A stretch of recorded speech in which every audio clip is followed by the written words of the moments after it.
It finally happened. The Land Transportation Franchising and Regulatory Board, or LTFRB, has fined a bus company 1 million pesos for colorum operations.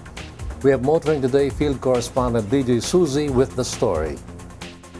Bus companies operating without a franchise or operating outside of their franchised routes should now know that the Land Transportation Franchising and Regulatory Board, or LTFRB, and the Land Transportation Office, or LTO, mean to strictly implement Joint Administrative Order number 2014-01 that sets hefty fines on erring drivers and operators of public utility vehicles. After seeming to bend over backwards to give bus operators time to rationalize their routes and apply for amendments to their franchises, the LTFRB has now fired the first shot across the bow of operators who believe they can still get away with colorum or out-of-line operations.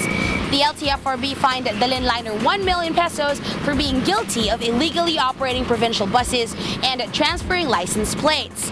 One of the Dalin Liner's buses was caught plying a route without a franchise. The Dalin Liner admitted that its franchise expired in November of 2001. The LTFRB also ordered the Dalin Liner to surrender all yellow license plates issued to its 9 buses.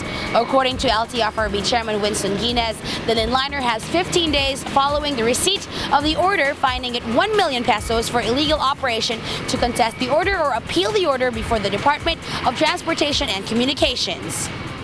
It will be interesting to see if the LTFRB will also go after colorum and out-of-line operations of passenger jeepneys.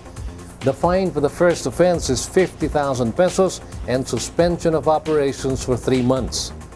Jeepneys are more notorious for operating out of line and cutting trips. Moving on, still on the LTFRB, the agency is planning to strengthen its anti-colorum inspection unit next year with funding allocation from Congress.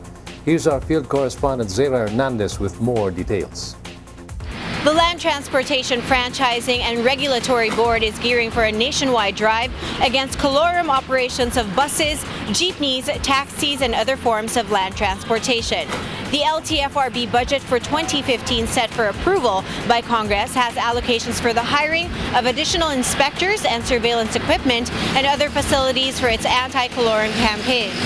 The LTFRB plans to create the inspection and monitoring units in all regional offices nationwide.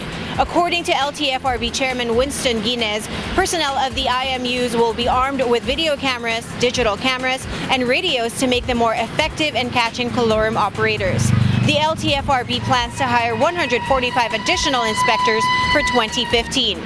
Meanwhile, the LTFRB plans to resume random inspection of terminals and garages of bus companies and operators to check every unit for valid certificates of convenience. The LTFRB will also check the roadworthiness of buses. There is much to commend with the present administration of the LTFRB, which is more proactive in ensuring all forms of land transport is safe, convenient, and is strictly legal.